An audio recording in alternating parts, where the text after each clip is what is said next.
이 문제를 풀어볼까요? 자, 총 학생 수가 55명이래요. 영어 문제 푼 학생은 35명, 수학은 25명이 문제를 풀었고요. 둘 다 못 푼 학생, 아무것도 못 푼 학생이 5명이래요. 문제는 적어도 한 문제라도 푼 학생은 몇 명인가요? 자, 이거 잘 생각해 보면 되겠죠. 자, 우리가 총 학생 수를 전체 집합 U라고 둘게요. 영어 문제 푼 학생 수를 A로 두고요. 수학 문제 푼 학생 수를 B로 둘게요. 그 다음에 둘 다 못 푼 학생은 우리가 수학 기호를 어떻게 표현할까요? 자, A가 영어 문제죠? 그걸 못 풀었대요. 여집합이죠. 그 다음 수학 문제는 B라고 뒀는데 그걸 못 풀었대요. 그거는 여집합이죠. 그 둘 다 못 풀었다고 하니까 둘 다 못 풀었다고 하면 요 문제도 못 풀고 요 문제도 못 풀어야죠. 동시에 못 풀어야 되니까 교집합. 이렇게 표현을 할 수가 있죠. 자, 그러면 한번 수식으로 써봅시다. 전체 집합 U의 원소의 개수는 55. 다음 집합 A의 원소의 개수는 35. 집합 B의 원소의 개수는 25. 그 다음 둘 다 못 푼 거 A의 여집합, 교집합, B의 여집합. 이것의 원소의 개수. 여기가 원소의 개수죠. 원소의 개수. 이게 5명이라는 거죠. 그럴 때 적어도 한 문제는 어떤 개념이 성립돼요? 자, 집합 A가 있어요. A. 집합 B가 있어요. B. 이러면 A 문제를 풀어도 되죠. 그리고 B 문제를 풀어도 되죠. 그럼 뭐예요? 이 전체를 합한 거죠. 둘 중에 하나는 풀었을 거 아니에요. A든 B든. 둘 중에 하나를 풀었으니까 결국 이 적어도 한 문제라는 것은 적어도라는 문제는 무엇을 구하라는 문제? A와 B의 합집합을 구하라는 문제랑 똑같죠.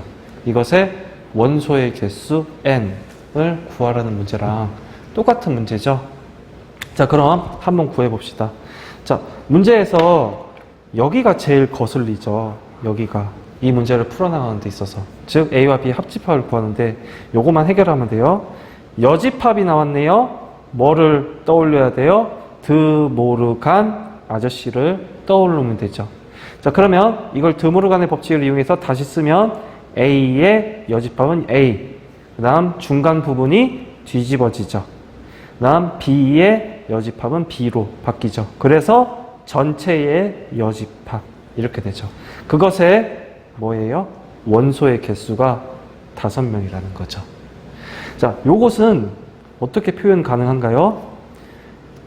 A 합집합 B를 하나의 덩어리로 놓고 이 덩어리의 여집합이라는 거죠. 그래서 하나의 덩어리로 놓으니까 여집합을 구하면 항상 전체 집합에서 무엇을 빼라? A와 B의 합집합의 원소의 개수를 빼니까 5명이 나오는 거죠. 자, 그러면 요 두 식을 요식하고 같은 식이죠. 같다고 놓고서 문제를 풀어봅시다.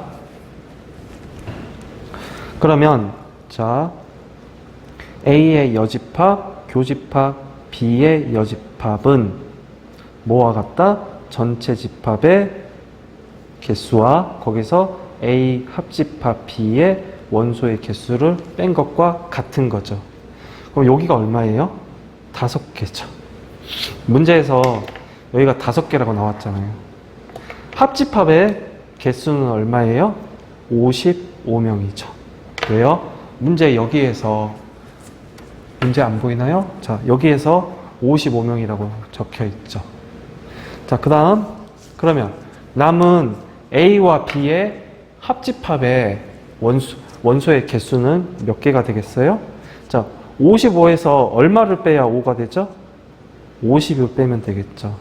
따라서 A와 B의 합집합의 원소의 개수는 50이 되는 거죠.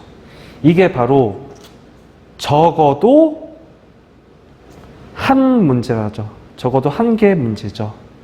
자, 여기 적어도 한 개 문제는 A와 B의 합집합, 요거를 의미하는 거죠.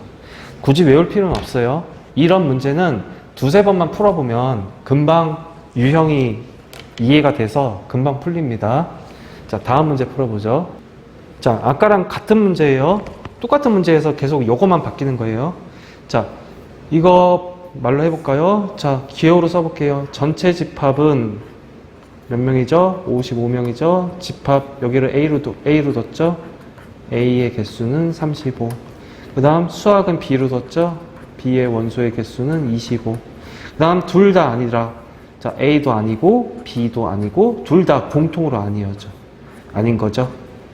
이거는 5개, 적어도 1개. 얘는 A와 B의 합집합의 원소의 개수가 50이라는 거죠. 자, 이렇게 적고 둘 다 푼 학생이래요. 둘 다 푼 학생. 이건 뭐예요? 집합 A가 있고 집합 B가 있으면 둘 다 푼 것은 바로 요 가운데 여기에 해당하는 거죠. 즉, 둘 다 푼 학생이라는 것은 A와 B의 교집합을 구하라는 문제랑 똑같습니다. 그러면 우리 그 유명한 공식 있죠? 자, A와 B의 합집합의 원소의 개수는 A의 원소의 개수 플러스 B의 원소의 개수 빼기 A와 B의 교집합의 원소의 개수를 빼주면 되죠. 자, 여기는 지울게요. 자, 그러면 합집합의 원소의 개수 앞에서 구했죠. 50이죠. 는 A의 원소의 개수가 얼마인가요? 35이죠. 플러스 B의 원소의 개수는 25이죠. 빼기 여기 N A와 B의 교집합의 원소의 개수, 이렇게 되면 되죠. 자, 그러면 50은 여기 2개 더하면 50, 거기다 50 더하면 60, 이렇게 되죠. 거기서 빼기 A와 B의 교집합의 원소의 개수를 구하면 되죠. 60에서 얼마를 빼면 50이 나올까요? 여기는 10명, 이렇게 되겠죠. 따라서 둘 다 푼 학생은 무엇을 묻는 문제다? A와 B의 교집합의 원소의 개수를 물어보는 거고, 그건 10명. 이렇게 되는 거죠. 자, 둘 다 풀었다. 둘 다 풀었다. 교집합을 물어보는 거예요. 자, 둘 다 푸는 건 교집합을 물어보는 거다. 자, 이어서 계속 해볼게요. 이 문제로 계속 갈게요. 자, 그 다음에, 자, 앞에 여기랑 같은 문제예요. 자, 마지막 문제, 영어 문제만 푼 학생. 영어를 우리가 여기에서 35명이라고 여기서 이렇게 정의했죠. 그럼 여기가 영어가 되겠네요. 이쪽 부분이요. 영어 문제만 푼 학생. 그러면 전체 집합도 있을 거고요. 지금까지 우리가 구해보니까 교집합도 있을 거고요. 그 다음에 A집합, B집합을 각각 영어 수학이라고 뒀는데, 영어 문제만 푼 학생이면 바로 이 부분을 의미하는 거죠. 이 부분을 의미하는 거고, 자, 이 부분은 어떻게 표현할 수 있어요? 우리가 이미 A와 B의 합집합을 구해놨죠. 그러면 집합 A와 집합 B의 합집합 원소의 개수에서 얼만큼을 빼면 돼요? 여기 B 부분만 홀라당 나가버리면 A에서 B를 뺀 나머지 요 반달 부분이 남겠죠. 요 부분이 남겠죠. 자, 그래서 빼기 집합 A의 원소의 개수, 이렇게 구하면 되겠죠. 아, 집합 B가 날아가야 되나요? 자, 여기를 수정할게요. B, 이렇게. 그러면 영어 문제인 A만 푼 학생만 남겠죠. 자, 전체 집합 얼마라고 했어요? 55라고 했네요. 자, 55 빼기 집합 B, B를 빼면 25이죠. 그것은 전체 A 문제만 자, 영어 문제만 푼 학생 원소의 개수인 30이 되나요? 자, 30명이 바로 영어만 푼 학생들이 되는 거죠. 자, 그래서 정리를 해볼게요. 적어도 라는 표현이 등장하면 이건 무엇을 묻는 문제다? A와 B의 합집합을 물어보는 문제고, 그 다음 둘 다 풀었다, 둘 다 풀었다, 이거는 A와 B의 교집합을 물어보는 문제였고요. 그 다음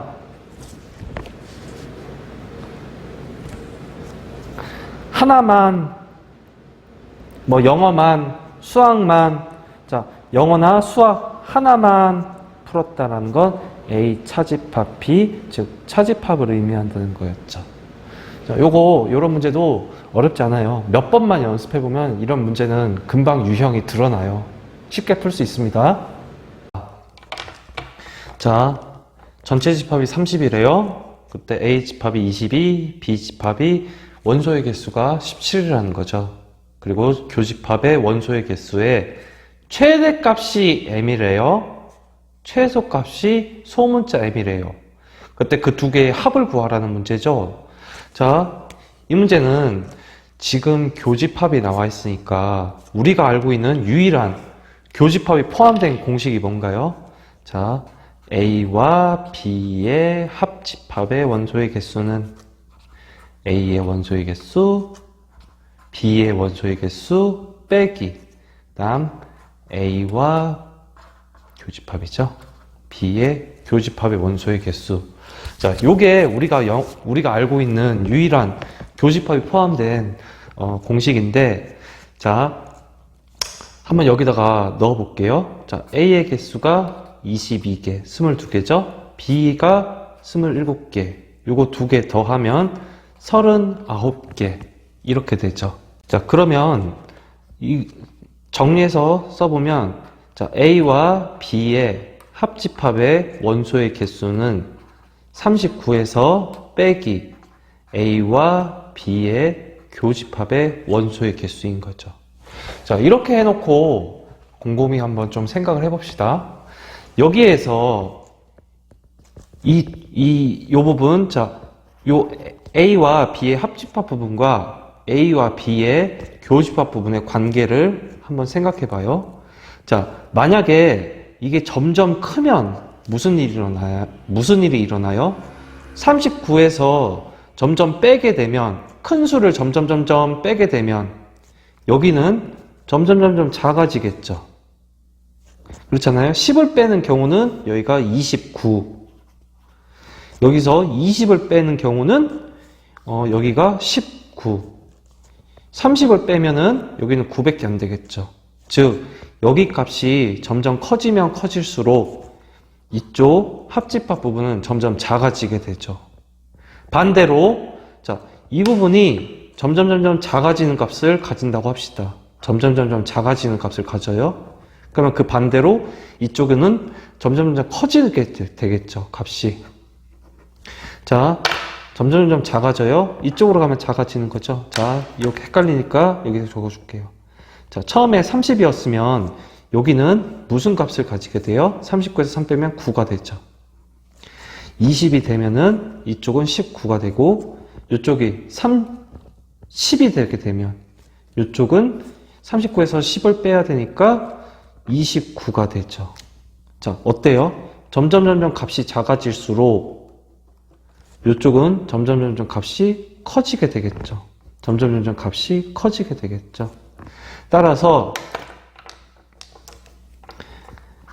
합집합 A와 B의 관계는 반비례하죠. 뭐와 반비례하나요? A와 B의 교집합에 반비례하게 되죠. 자, 이게 반비례라는 표시예요. 반비례. 그러면 A와 B의 교집합이 이게 최대가 되려면 어떻게 해야 되나요? A와 B의 합집합 부분이 이게 점점 커져야 되잖아요. 이게 점점 커지게 되려면 이쪽 부분이 점점 작아져야 되겠죠. 이렇게. 따라서 when 합집합 이게 작아질 때 그때 A와 B의 교집합은 커지게 되겠죠. 따라서 이게 가장 작은 값을 가지면 되겠죠. 이쪽 부분이. 그러면 A와 B의 합집합이 가장 작아지려면 어떻게 해야 돼요? 집합 A하고 집합 B가 있어요. 이 두 개를 다 합쳐봐야 가장 작은 값을 가지면 되죠. 그게 여기 A가 22개고 B가 17개잖아요. 자, 그러면 B가 17개, A가 22개. 그럼 두 개 다 합쳐봐야 B가 나오면 되겠죠. 그죠? 다 합쳐봐야 B가 나오면 가장 작은 값이잖아요. 따라서 집합 B가 A에 속하게 될 때, 잠깐만요. 집합 B가 A에 속하게 될 때, 집합 B가 A에 속하게 될 때, 그때 A와 B의 합집합의 원소의 개수는 가장 작아지게 되고, 그때 최대 M인 A와 교집합 B의 값을 갖게 되는 거죠. 그러면 언제 합집합이 되냐? 바로 A와 B의 합집합의 원소의 개수가 많아봤자 뭐가 되면 돼요? 여기 A가 22개고 B가 17개니까 많아봤자 B의 원소의 개수와 똑같아지게 되면 되죠. 따라서 17개 이렇게 되죠. 그래서 정답은 A와 B가 합집합의 원소의 개수가 17개일 때 A와 B의 교집합의 원소의 개수는 최대치가 된다. 이 말이죠. 이어서 최소값에 대해서 생각을 해볼까요? 자, 요 두 개 사이의 관계는 서로 반비례라고 했죠. 앞에 요쪽 수식을 보면 알 수 있잖아요. 자, 그럴 때 여기가 지금 문제에서 묻는 여기가 최소가 되려면 이쪽은 최대가 돼야 되겠죠. 그러면 집합 A와 B의 합집합이 최대가 되는 순간은 언제이냐? 이게 바로 전체 집합 U가 되면 되겠죠. U의 원소의 개수와 똑같으면 되겠죠. 그때가 가장 맥시멈이 되는 때잖아요. 이 합집합 이쪽 부분이. 그러면 이거 한번 구해봅시다. A의 합집합 B는 뭐죠? A 더하기 B 빼기 A와 B의 교집합인 거죠. 그러면 여기가 지금 최대치 30이 되면 되겠죠. 왜? 이쪽이 바로 전체 집합이 돼야 되니까요. 전체 집합 여기 30이라고 나와 있잖아요. 여기가 when 30이 되는 순간에 여기가 가장 작아지게 되겠죠. 그럼 이거 구해봅시다. A는 22, B는 17. 그럴 때 빼기 A와 교집합 B. 자, 30은 여기 두 개 더하면 39고 빼기 A의 교집합 B. 그러면 39에서 어떤 수를 빼야 30이 되죠? A와 B의 교집합은 바로 9가 되어야 되죠. 이때 이 교집합 부분이 가장 최소가 되는 부분이죠. 자, 따라서 M과 N의 최대와 최소의 합을 구하면 최대값은 17이라고 아까 구했었죠. B의 원소의 개수와 같을 때. 최소값은 방금 이 식을 통해서 A와 B의 교집합이 9가 될 때 가장 작다고 했었죠. 그때 이 두 개의 합은 20 6 이렇게 되는 거죠. 따라서 정답은 26이 되게 됩니다.